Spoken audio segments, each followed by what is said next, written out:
네, 오늘은 어떤 얘기 해주실 건가요? 예, 오늘은 천안함 피격 사건에 대해서 얘기해 볼까 합니다. 주로 그동안 알려지지 않았던 얘기들을 소개할까 하는데요. 천안함 피격 사건은 북한군 소행임이 분명함에도 불구하고 정부 발표를 믿지 않는 사람들이 상당수 있습니다. 그 원인을 제 생각으로 보면은 그 당시에 청와대와 군 당국이 첫 단추를 잘못 끼웠기 때문이 아닌가 싶습니다. 또 정치적 목적으로 서둘러 조사를 끝내고 발표하는 바람에 국민들의 의혹이 사라지지 않았던 것이죠. 그 당시 왜 그렇게 서둘러 발표했냐면은 당시에 지방선거를 눈앞에 두고 정부가 지방선거를 의식해서 서둘러 발표한 게 아니냐는 얘기가 나왔었습니다. 그러면 첫 단추가 잘못 끼워졌던 거군요? 그렇죠. 첫 단추가 잘못 끼워졌던 게 처음에 보인 반응이었습니다. 당시에 이명박 대통령이 북한이 그랬을 리가 없다는 투의 발언을 했다는 게 군 수뇌부에 전달됐고요.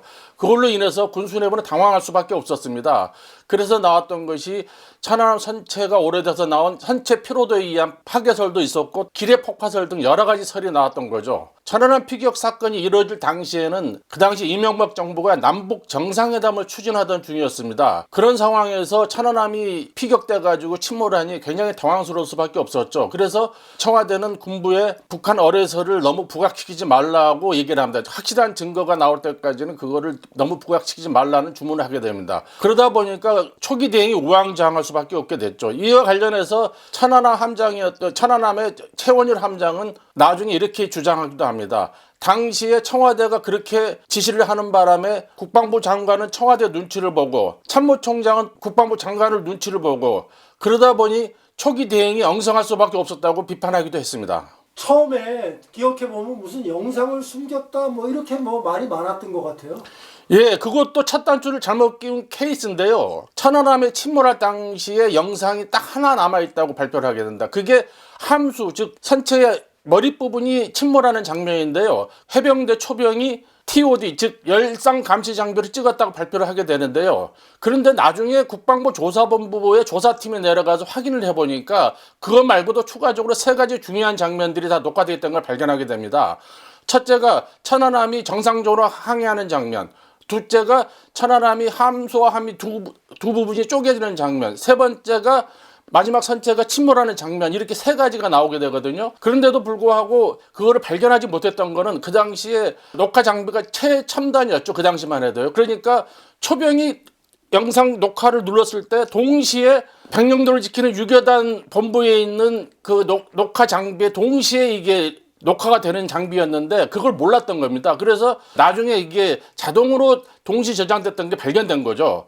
그런데 이거를 국방부가 이게 이제 발견됐으니까 추가로 이런 게 발견됐다고 언론에 설명하고 국민에 알리면 되는데 그걸 뭉개버렸던 거예요. 그거를 제가 취재를 하다 보니까 그걸 왜 발표를 안 해가지고 국민들 의혹을 하게 했느냐. 그러니까 제가 이제 그 당시에 합참 고위 관계자한테 질문을 했어요. 그랬더니 대답이 참 황당했습니다. 본인은 그거 별거 아니니까 공개하자고 그러는데 국방부 당국자가, 관련 당국자가 야 그거 기자들이 하면 귀찮으니까 그냥 놔둬 해가지고 발표를 안 했다는 겁니다. 웃기는 얘기죠 사실은요. 이 관련해서 또 하나 재밌는 에피소드가 있는데 그걸 제가 단독 보도를 했거든요. 그 계기가 된 사건도 우연하게 한 겁니다. 그 당국자가 얼마나 황당한 설명을 했냐면은 그 TOD 영상병 그 초병이 굉장히 신속하게 TOD 장비를 30분도 안 돼가지고 옮겨가지고 그나마 한 장면도 찍었다고 얘기를 하는 거예요. 근데 그때까지만 해도 저도 TOD 장비를 못 봤는데 나중에는 여러 차례 보게 돼가 TOD 열상 장비가 어떻게 감시하는 거 체계도 알게 됐는데 그 당시만 해도 기초 지식이 없어가지고 이게 좀 헷갈리더라고요. 그래서 제 동료 후배 기자한테 물어봤어요. 왜 물어봤냐면 그 후배 기자가 소위 해안초소 소초장 출신입니다. 학군 장교 출신이어가지고 직접 그 친구가 TOD 열상 장비를 관리를 했거든요. 그 친구한테 얘기했더니 그 친구가 그러는 거예요. 선배요, 이게 말도 안 됩니다. 이러는 거예요. 그러면서 자세히 설명을 해주는데, 그래서 제가 이 보고 체계 과정에 있는 단계에 있는 간부들한테 제가 다 전화를 돌렸죠. 그랬더니 중간에 한 분이, 제도 한 분이 그러는 거예요. 나 그 영상 봤는데? 그러는 거예요. 그래서 설명을 들어보니까 나중에 국방부 조사본부가 해병대 유교단 가서 확인한 그 영상 내용 그대로인 거예요. 그래서 제가 보도를 했었죠. 그래서 난리가 난 거예요. 그래서 이제 처음부터 첫 단추를 잘못 끼워가지고 국민들 의혹을 사게 된 거죠, 국방부가. 참고로 그 당시에 저한테 그 얘기를 해줬던 후배 기자는 지금 모 언론사 사회부장을 하고 있습니다.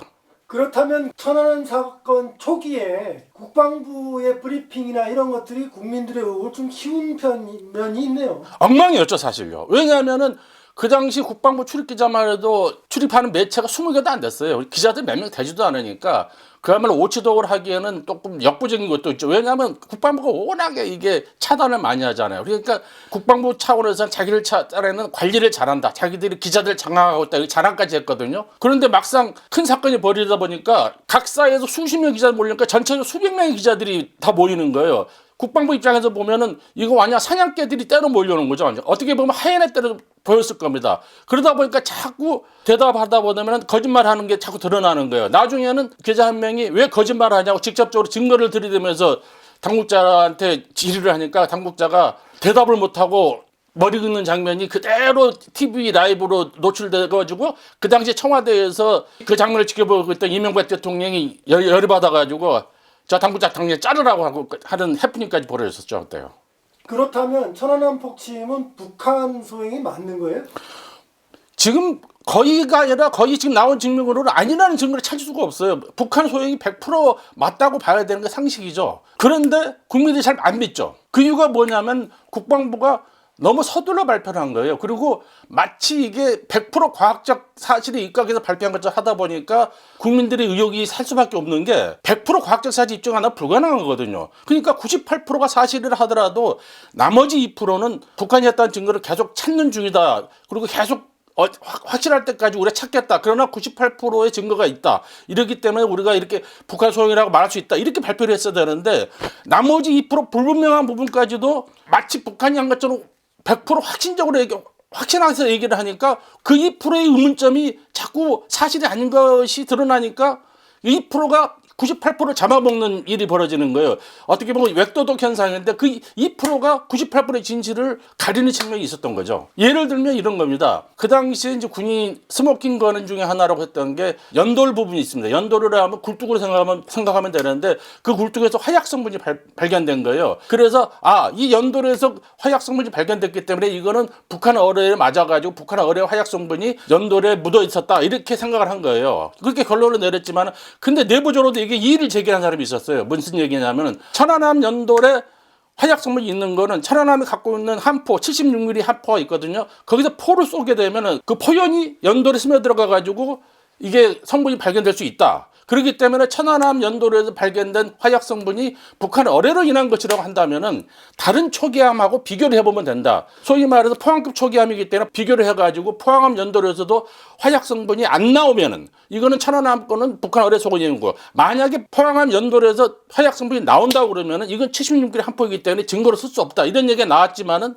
그러나 이 수뇌부들은 야 그거 만약에 나오면은 증거가 많이 줄어들게 된다. 이런 소리가 가지고 뭉개버린 거예요. 자꾸 이런 식으로 증거를 만들다 보니까 뭔가 좀 미심쩍은 게 자꾸 제기가 됐던 거죠. 그리고 당시에 그 뭐 일본 어뢰, 뭐 일본이라고 썼던 그 어뢰도 상당히 주목을 끌었었는데. 그렇죠. 북한 어뢰 출입제 1번이라는 한글이 쓰여져 있었던 거거든요. 근데 이것 때문에 해프닝이 좀 많이 생겼습니다. 무슨 얘기냐면은 제가 그 단독 보도를 하니까 그거를 확인하려고 국방부 기자실에 난리가 난 거예요.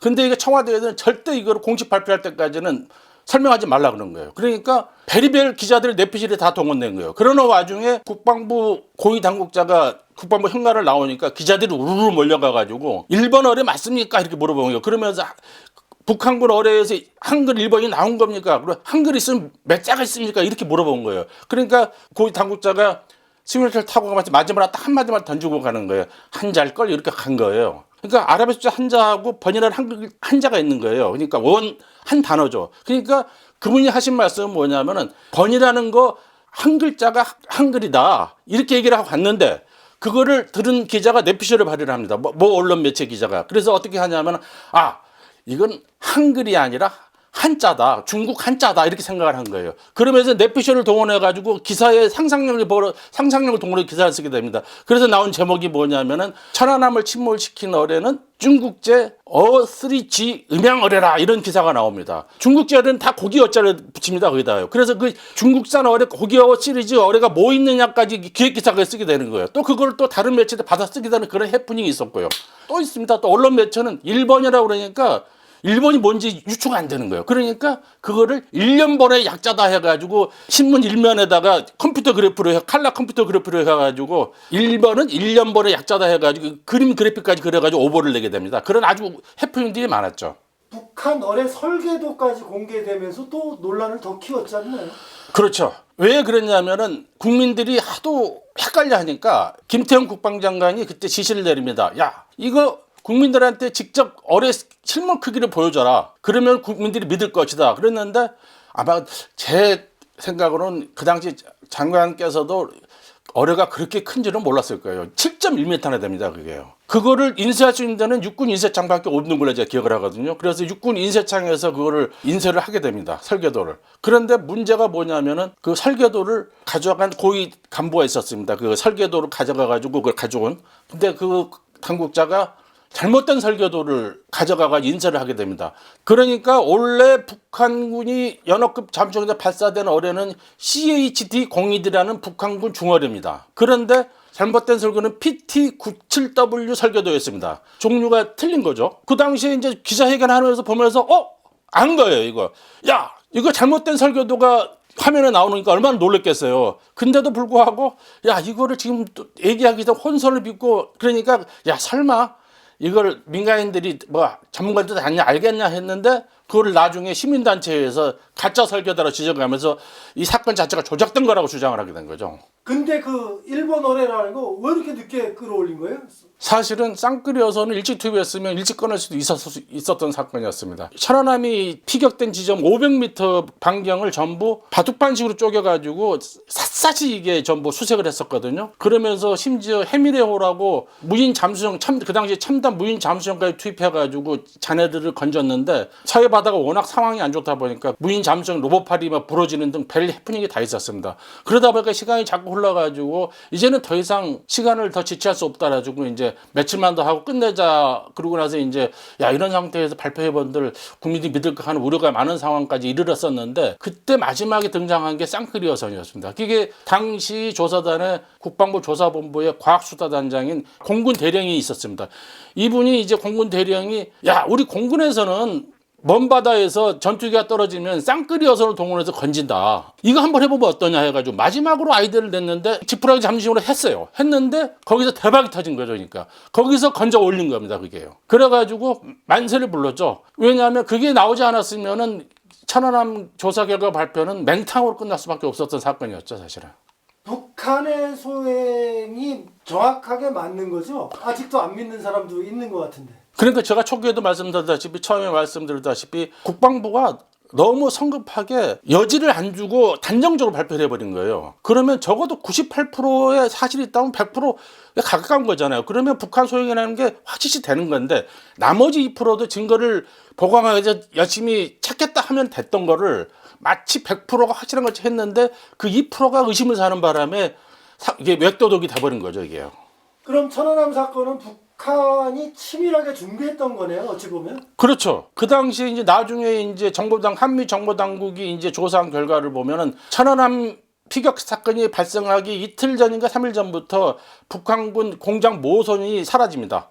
그리고 또 연어급 잠수정 몇 척도 사라지고요. 그러고 나서 천안함 피격 사건이 발생한 이틀이나 3일 후에 다시 모항으로 복귀를 합니다. 그게 무슨 얘기냐 하면은 연어급 잠수정 같은 경우는 모선에다 안에다가 그걸 싣습니다. 그래가지고 먼 바다로 나가요. 남쪽으로 쭉 내려와가지고 공해상에다 그걸 풀어놓습니다. 그러면은 그 잠수정이 후방 지역으로 해가지고 NL 근처까지 올라간 거죠. 그렇게 해서 천안함을 향해서 어뢰를 발사했던 거죠. 그 천안함 공격 날짜도 치밀하게 정했다는 얘기도 그때 나왔는데. 결과적으로 그렇게 해석이 될 수밖에 없었던 게 천안함 사건이 발생한 날이 군의 합동성 강화 대토론회가 열린 날이었습니다. 대전 지역에서. 그러다 보니까 합참, 국방부, 그리고 육해공군 장성들이라든지 관계자들이 총출동해가지고 토론회하는 날이거든요.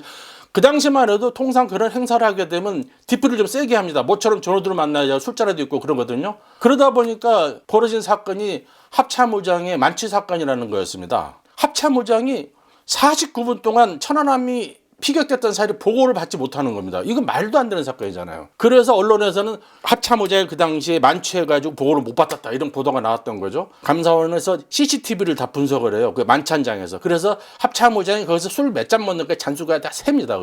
그래서 나온 게 합참의장이 당시 양주 10여 잔을 먹었다. 그러나 폭탄주는 마시지 않았다. 그렇게 발표를 하는데 주변 사람들 얘기로는 야, 그 정도 먹어가지고 만취가 되냐 하는 또 의문 제기도 되기도 했었죠 그때요. 그렇다면 북한 잠수정이 그 NLL을 왔다 갔다 해도 우리 해군은 잘 모를 수밖에 없는 건가요? 어떻게 되나요? 그 당시만 해도 우리 군의 판단은 야, 서해에서는 잠수함 작전이 할 수 없는 해역이다 이렇게 판단을 내렸던 거거든요. 그래서 대잠 작전 능력에 대해서 크게 신경을 안 썼어요. 동해는 이게 잠수함의 천국이기 때문에 동해에 배치된 일함대 함정에는 전탐사 소나로 이게 그 뭐냐 음파를 청취해가지고 하는 전탐사들도 A급들을 전탐사를 배치를 하는데 이 함대 서해를 지키는 이 함대 함정에는 상대적으로 경력이 짧은 전탐사들을 배치하고 또 장비 자체도 동해 쪽 함정에 비해서는 열악하고 좀 구닥다리 장비를 소나 장비를 갖춘 함정들을 배치했었거든요. 그렇기 때문에 그 허점을 정확히 북한 잠수정이 뚫은 거죠. 그리고 그 당시만 해도 소위 말해서 루틴이라는 게 있지 않습니까? 이 우리 해군 함정들이 가는 거는 굉장히 규칙적이거든요. 추정컨대 그 당시 우리 해군 함정들이 NLL 일대에서는 북한군이 해안포를 개방하거나 또 풍랑 일대는 안전을 위해서 이 백령도 섬 쪽으로 붙어서 항해를 했거든요. 그걸 또 다 파악하고 있었다는 거예요. 그리고 그 당시 천안함은 백령도 남쪽 2.5km 남방에서 항해를 하고 있었을 텐데 그건 아주 정상적인 루트거든요. 북한군이 이미 정해진 루트로 간다는 걸 너무 깨뚫고 있는 거예요. 이거를 보고 해군 제족들 여러 사람들 하는 얘기는 야, 저거는 북한 잠수정이 처음 온 게 아니다. 저거 아마 예행 연습을 수십 차례는 했을 것이라고 얘기를 하더라고요. 그러니까 북한군은 그 천안함을 여기 침몰시키기 위해서 공격하기 위해서 몇 달 전부터 수십 차례 연습을 했다는 거예요. 그리고 그때 해외에서 조사단도 많이 오지 않았었나요? 제 기억으로 그때 미국, 영국, 그리고 호주, 스웨덴 4개국에서 24명의 조사단이 왔었는데 이해관계가 맞아떨어진 거예요. 한국군은 우리 발표를 국민들이 잘 안 믿어주니까 해외 전문가들이 와서 개런티했다. 우리의 발표를 보증해줬다. 이거를 얘기하고 싶어서 불렀던 거고 해외 조사단의 목적은 뭐냐면 연불보다 제밥에 관심이 있었던 거예요. 무슨 얘기냐면 2차 세계대전 이후로 어뢰 피격 사건은 딱 2차례밖에 없었거든요. 그러니까 아주 희귀한 사례예요. 그러니까 이 사례 용무로 와가지고 정보를 캐러 왔던 거예요. 그래서 얘들이 과연 활동을 했느냐에 대해서 굉장히 그때 많은 의문점이 제기됐었는데 지금도 아마 그 나중에 천안함 관련 소송에서 이 해외 조사단 활동에 대해서 의혹을 제기하고 그게 논란이 굉장히 지금도 많이 되고 있습니다.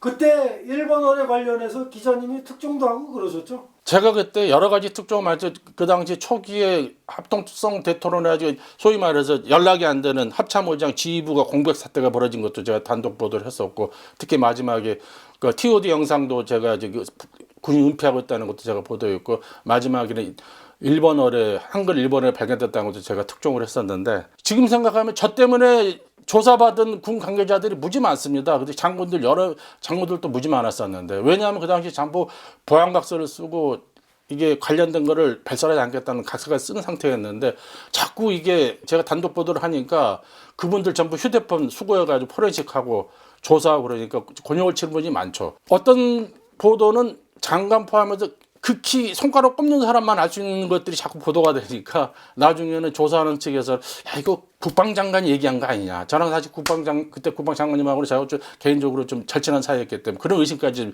받았었죠. 근데 사실은 제가 지금 밝힐 수는 없지만 그 당시 그 정보를 받은 분하고는 만날 때는 워낙 감시가 심하니까 아예 그분하고 약속에 만날 때는 제가 이 핸드폰을 아예 두고 갔습니다. 왜냐하면 핸드폰을 위치 추적을 하기 때문에 위치 추적을 해가지고 취재원이 누구냐까지 조사를 했기 때문에 그래서 제가 아예 핸드폰을 안 갖고 가고 마치 지금 생각하면 스파이 접선하듯이 했던 기억이 나는데 그렇게 어렵게 취재한 기억도 별로 없었던 것 같아요. 아무튼 간에 우리가 천안함 피격 사건을 계기로 우리 군도 한골 탈퇴하는 게 계기로 삼았고 여러 가지 이제 개선된 게 많아졌죠.